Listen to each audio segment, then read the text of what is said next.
दोस्तों जियो financial service की बात करें तो यहाँ पे बहुत बड़ी अपडेट निकल के आ रही है।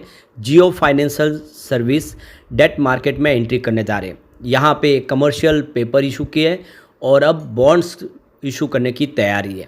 और रेटिंग एजेंसियों ने क्या रेटिंग दी है इसके बॉन्ड्स और कमर्शियल इशू पेपर पर, उसको समझने की कोशिश करेंगे।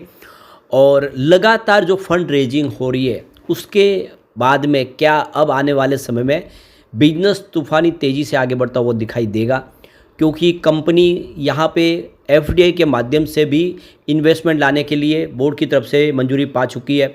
49% तक का एफडीआई आ सकता है। ऐसे में क्या अब कंपनी के लिए राह आसान हो चुकी है, क्योंकि बिजनेस बहुत सारे और उनमें बहुत सारे फंड की ज़रूरत है।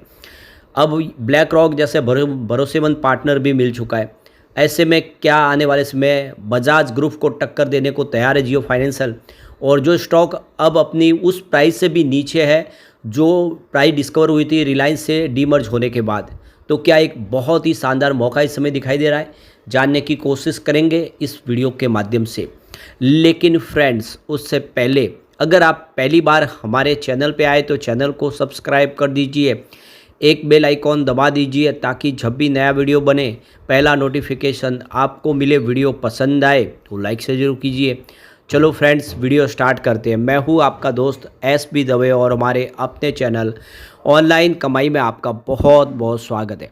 तो सबसे पहले जियो फाइनेंशियल सर्विस की बात कर ले तो देख सकते हो कि गुरुवार के दिन 222 पर क्लोजिंग थी। 1.44% की गिरावट देखने को मिली, और इस गिरावट के पीछे वजह यह थी कि बाज़ार 400 पॉइंट की तेज़ी के साथ खुला, लेकिन क्लोजिंग गिरावट के साथ हुई। अभी बाज़ार में स्टेबिलिटी नहीं है। आप देख ही सकते हो कि एफआई बिकवाली कर रहे हैं और रिटेल इन्वेस्टर को भरोसा अभी बन नहीं पा रहा है। बाज़ार में खरीदारी अगर कहीं से हो रही है तो वो है बड़े फंड हाउस की तरफ से, जिसमें आप देखें इंडिया के जो म्यूचुअल फंड्स वगैरह बहुत सारी निवेश कर रहे हैं। हमने ऑलरेडी पिछले वीडियो में डिस्कस भी किया है, बहुत सारे म्यूचुअल फंड ने फरवरी महीने में भी इन्वेस्टमेंट किया है।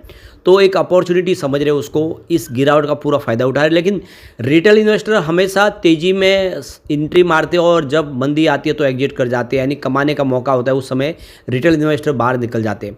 यानी आप देखें जब बाज़ार तेज़ी से दौड़ रहा था, शेयर की प्राइस 390 के आसपास थी, उस समय रिटेल इन्वेस्टर लेने के लिए दौड़ रहे थे कि शेयर खरीदने। अब वही शेयर 220 रुपये के आसपास मिल रहा है, तो वो डर रहे और यहाँ से निकलने की कोशिश कर रहे, लॉस बुक कर रहे। और इसी वजह से रिटेल इन्वेस्टर हमेशा बाज़ार में पैसे नहीं कमा पाते और बड़े फंड हाउस उसका मौके का पूरा फ़ायदा उठा लेते हैं। अब जो बड़ी अपडेट निकल के आ रही है, इंडिया जियो फाइनेंस जो सब्सिडीज कंपनी है जियो फाइनेंशियल सर्विस की, वो यहाँ पे कमर्शियल पेपर इशू कर रही है बॉन्ड्स जारी करने के पहले। तो ये देख सकते हो कि जो बड़ी अपडेट निकल के आ रही है, इंडिया जियो फाइनेंस जो एक होली ओन सब्सिडीज कंपनी है जियो फाइनेंशियल सर्विस की, वो डेट मार्केट में एंट्री मारने जा रहे हैं और ये कमर्शियल पेपर यानी सीपी इशू कर रहे हैं। तो जल्द ही इस महीने बॉन्ड भी जारी किए जाएंगे। वो बॉन्ड्स के पहले इन्होंने कमर्शियल पेपर इशू करने का फैसला किया है।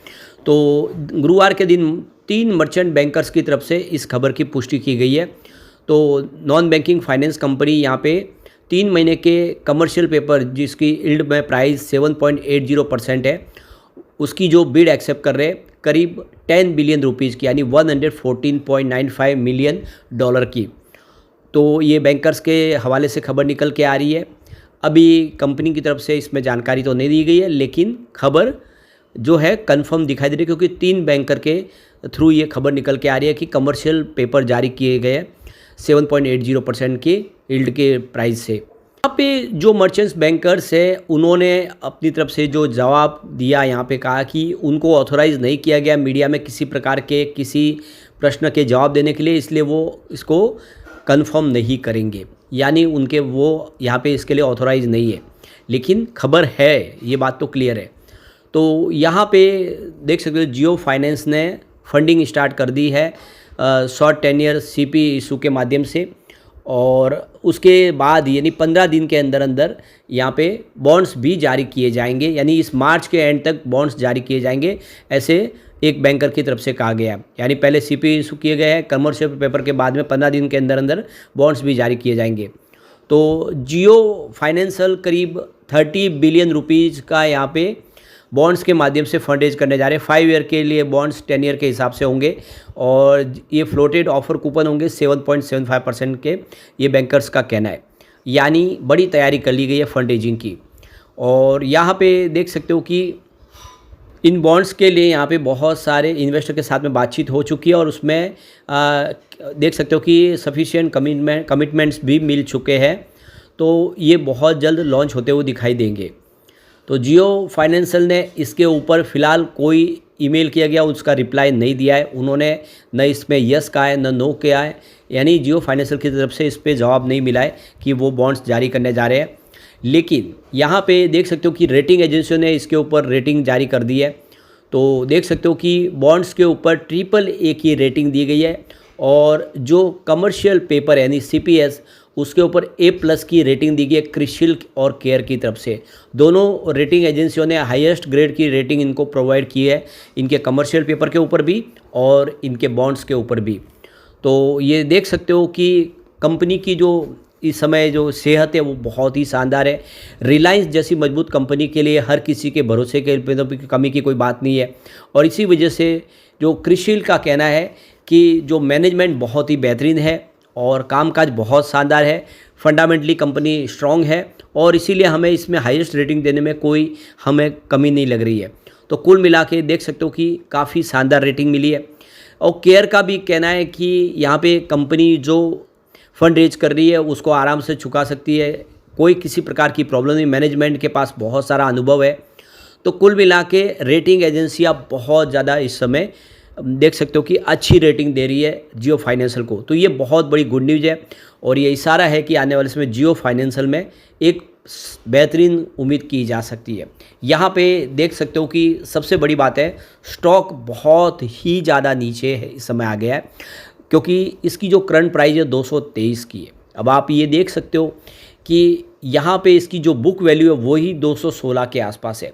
स्टॉक आ गया अपनी बुक वैल्यू के पास में और अब कोई शेयर बुक वैल्यू के आसपास मिल रहा है तो आप ये क्लियरली समझ सकते हो कि वो शेयर काफ़ी ज़्यादा सस्ता हो गया है और आने वाले समय यहाँ से काफ़ी बेहतर उम्मीद की जा सकती है। तो 216 की बुक वैल्यू का स्टॉक 223 के आसपास आ गया है। कंपनी लगातार अपने डेट को कम कर रही है, ऑलमोस्ट डेट फ्री है, यानी कंपनी पे डेट का कोई टेंशन नहीं है और ये अपनी बुक वैल्यू से 1.03 टाइम्स ट्रेड कर रहा है, यानी बिल्कुल उसी के आसपास है, आप देख ही सकते हो।